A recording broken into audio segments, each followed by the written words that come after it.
Mahasiswa yang hari-hari pertama biasanya menulisnya yang negatif.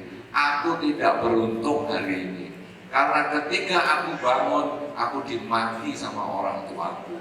Ketika aku bangun, aku tidak dikasih sarapan. Ketika aku bangun, kesiangan. Ketika aku mau pergi ke kampus, ternyata aku nggak punya kendaraan, dan lain sebagainya, dan lain sebagainya. Terus setiap hari seperti itu. Dan dosennya hanya mengatakan, coba cari lagi apa yang hari ini kamu anggap menguntungkan. Coba kamu ubah pola pikir. Ternyata saudara, setelah mengalami pendidikan 1 semester, mahasiswa yang tadi menuliskan penderitaan itu akhirnya bisa mengatakan, hari ini aku beruntung, orang tuaku masih bisa ngomel, berarti dia masih hidup dan dia masih memperhatikan saya. Berapa banyak anak-anak yang tidak pernah diomelin, dia tidak mau dipusingkan orang tua. Sungguh berbahagia aku, karena aku masih diperhatikan orang tua. Sungguh beruntung aku masih diperhatikan orang tua. Rubah cara berpikir. Ngomelnya tetap, tapi dia sudah menyikapi dengan cara yang berbeda. Beruntung aku tidak sarapan, karena ketika aku tidak sarapan, aku bisa beli makanan di kantin, sehingga aku bisa berbagi kepada penjual sedikit rezeki untuk dia. Jadi bagi Anda yang kewihara tadi belum sarapan, berbahagialah, karena di sebelah sudah tersedia kafe untuk Anda kafe dan berbagi rezeki. Ya kan? Kafe nanti ya.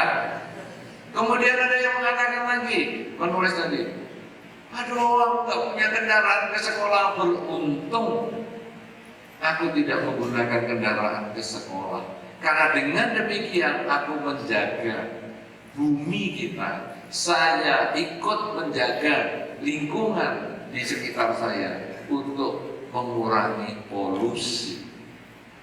Dan akhirnya siswa ataupun mahasiswa yang dianggap lulus adalah ketika sepanjang hari dia selalu menuliskan apa saja yang dia jumpai sebagai keberuntungan. Ini adalah cara berpikir. Dan inilah yang mengubah keinginan untuk disesuaikan dengan kenyataan. Dan inilah sebetulnya walaupun dia sekolah keberuntungan ini berada di Eropa dan bukan berdasarkan dharma, tetapi tetap dia bisa menggunakan kurikulum dharma, bahwa hidup ini berubah. Kita kadang menemui sesuatu yang tidak sesuai dengan keinginan. Kita tidak bisa mengubah kenyataan. Yang kita bisa ubah adalah keinginan. Kenyataan Anda tidak sarapan, tapi sekarang kalau Anda ngomel dengan tidak sarapan, akhirnya hidup ini sepanjang hari isinya stres. Tapi ketika kita bisa melihat hikmahnya, tidak sarapan itu untuk kebutuhan yang lebih besar, kita tidak ada stres lagi. Kita akan bisa menyesuaikan hidup kita ini sesuai dengan kenyataan, bahwa bertemu dengan yang dibenci, berpisah dengan yang dicinta, itu akhirnya bukan problem bagi kita. Akhirnya itu tetap merupakan sumber kebahagiaan, karena pola pikir kita yang mewujudkan kebahagiaan, bukan muncul luar.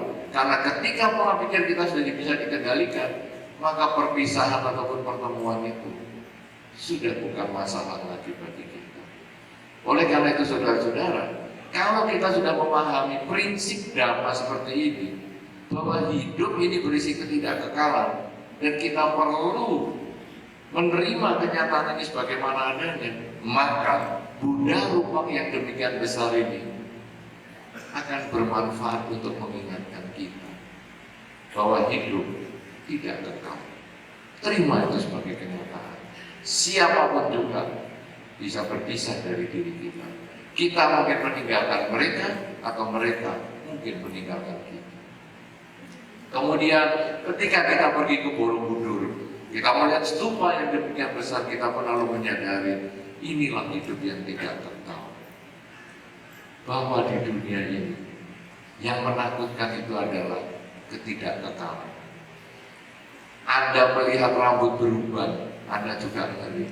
Karena sekali rambut Anda muncul berubah, langkah menuju krematorium semakin jelas. Ada orang yang ngeri sudah. Ketika Anda mulai sakit-sakit, semuanya sudah mulai lemah, karena umur bertambah, hampir tidak pernah terjadi kesehatan makin kuat. Umur bertambah, semakin loyo. Itu juga sudah selangkah lebih maju lagi menuju ke krematorium.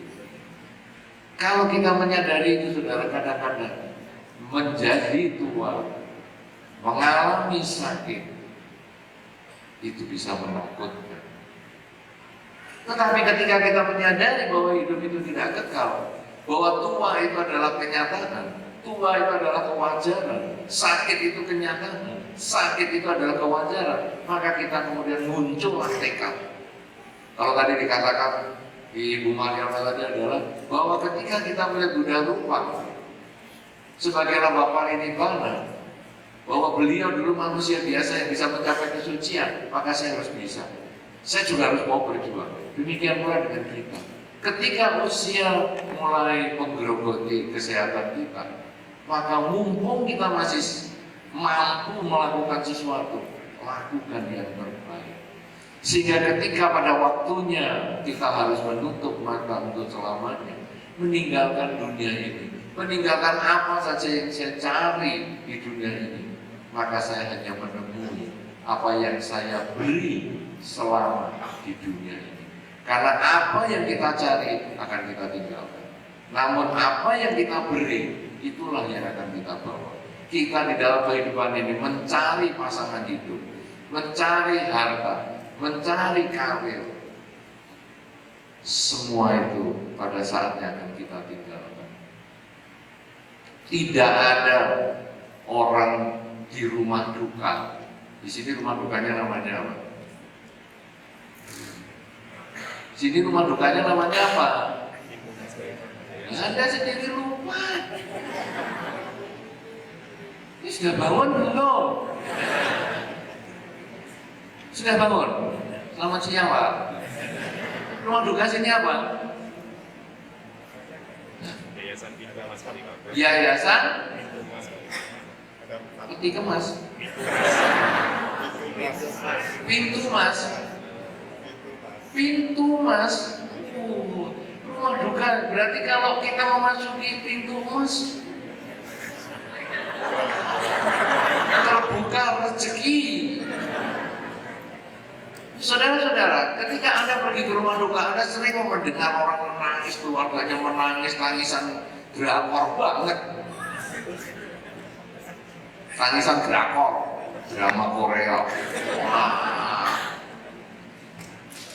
Saudara-saudara, kalau Anda kemudian berani tanya seperti tadi, yaitu, kamu nangis keras, mau ikut? Loh, Anda yang punya anak, kalau Anda mau pergi, anaknya nangis, apa pertanyaan Anda? Mau ikut? Betul kan? Nah ini kan sekarang ada orang pergi melewati pintu emas. Kemudian Anda tanya, mau ikut? Nggak mau. Itu padahal keluarga yang selalu bersama-sama di dalam hidup. Tidur sama-sama, makan sama-sama, jalan sama-sama. Ketika yang satu meninggal, aku nggak ikut. Temannya ada yang mau ikut? Hartanya ada yang mau ikut? Saya pernah lihat orang meninggal, orang kaya, ibu-ibu, tasnya bermerek-merek, mereknya hebat-hebat lah. Saya tidak nyebut di sini karena saya tidak dapat 10% dari merek tas itu. Jadi saya tidak mengendorse. Tapi itu jelas merek-merek Eropa, top-topan lah. Waktu meninggal, tas bermereknya itu tidak dibawakan. Saya tanya, loh ini kan mendiang, saya tahu persisnya waktu hidup tasnya banyak nih. Setiap kali kita ketemu tasnya ganti, setiap kali ketemu ganti. Kemana tasnya? Tasnya dipakai anak-anak ganti. Oh, tas yang dia pakai sepanjang hari, sepanjang hidupnya ditinggal. Tidak ikut. Dulu kan duitnya dolarnya banyak. Mana nih? Kok nggak dibawakan? Kok bawanya duit kertas? Duitnya diamloong. Iya, berarti dolarnya dibagi ke anak-anak. Itu sepatu tinggi-tingginya, ngebling-ngebling sepatu tingginya bagus-bagus. Mana? Kok diganti sepatunya Bruce Lee? Apa sepatu Bruce Lee? Hah? Di sini pakai nggak? Pakai sepatu Bruce Lee juga? Ya, pakai juga. Perempuan juga pakai itu. Sama. Jadi saya ngomong, mana high heels-nya itu? Kok sepatu Bruce Lee? Jadi sepatu yang disayang-sayang harganya puluhan juta, ratusan juta itu untuk anak. Harta yang dia cari tinggal, keluarga yang dia hidup bersama tinggal, karir yang demikian hebat tinggal. Yang dibawa adalah apa yang dia beri, kebajikan yang dia lakukan selama hidup. Perbuatan baiknya dia sering ke wihara, perbuatan baiknya dia sering berdana ke wihara, perbuatan baiknya dia sering berdana makan, dan lain sebagainya. Perbuatan baik dia sering melepas makhluk, perbuatan baik dia sering menjaga ucapan, perbuatan baik dia sering bermeditasi, perbuatan baik dia sering menjaga perilaku. Itu yang menjadi bekal dia lahir ke alam yang lebih baik. Kalau sudah demikian saudara, ketika usia kita bertambah, kesehatan makin menurun, selama nafas masih ada, lakukan yang terbaik dengan pikiran, dengan ucapan, dengan perbuatan. Karena menyesali kesehatan yang sudah mulai berkurang, menyesali datangnya usia, menyesali ketidakkekalan, membuat kita tidak produktif, membuat kita hanya stres, lalu menghitung hari, kapan saya akan meninggalkan dunia ini. Tetapi walaupun kita lemah, walaupun kita mungkin punya sakit tertentu, selama nafas itu masih ada, lakukan yang terbaik. Karena yang terbaik itulah kelakuan, ucapan, dan pikiran itulah yang mengkondisikan kita terlahir di alam bahagia. Bukan keluarga, bukan harta, bukan karir yang membawa kita bahagia. Kalau Anda mau tahu siapa di sini yang pernah ngasih sambutan di kala upacara duka? Pak Marialan juga sambutan di kala upacara duka? Pernah belum? Selamat pagi Pak Marialan. Pernah belum? Pak Sugiro pernah? Siapa lagi yang pernah kasih sambutan? Pernah? Yang lain pernah? Ibu-ibu belum pernah? Tapi paling tidak pernah dengar kata-kata ini. Saya nanti bagi para yang sudah menyambut, tolong dikasih tahu kalau saya salah. Saudara-saudara, mendiang telah meninggalkan kita bersama pada beberapa hari yang lalu. Semoga dengan kekayaan beliau terlahir di alam bahagia.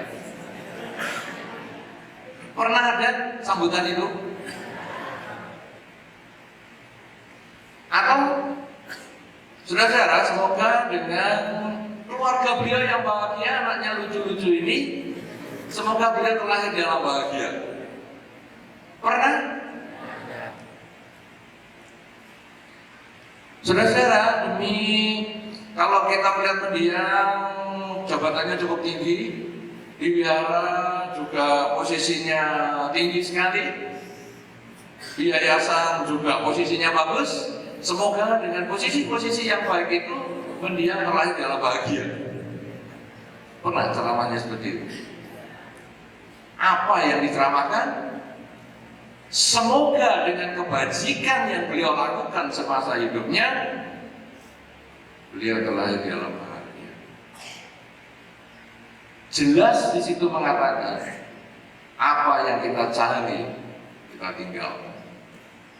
Apa yang kita beri, itulah yang kita bawa.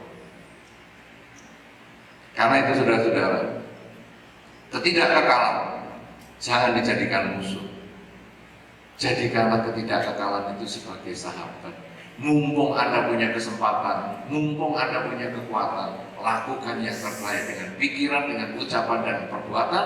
Karena begitu waktunya berubah, kematian datang bisa setiap saat. Karena hidup itu tidak pasti, kita sudah siap menghadapi dan kita punya timbunan kebajikan yang mencukupi, sehingga hasilnya kita akan di dunia ini berbahagia, dan di kelahiran yang selanjutnya pun kita akan berbahagia. Inilah sesungguhnya yang perlu saya sampaikan, supaya Anda ketika mendengarkan dhamma pada kesempatan siang hari ini akan memperoleh pengertian untuk pedoman hidup. Karena mendengarkan dhamma pada saat yang sesuai adalah berkah utama, yaitu ketika Anda mau mendengarkan, mau merenungkan, dan mau melaksanakan di dalam kehidupan sehari-hari, sehingga berkah utama menjadi milik Anda. Semoga Anda selalu berbahagia, semoga semua Anda berbahagia. Sabe Sata Bhavantu Sukhita.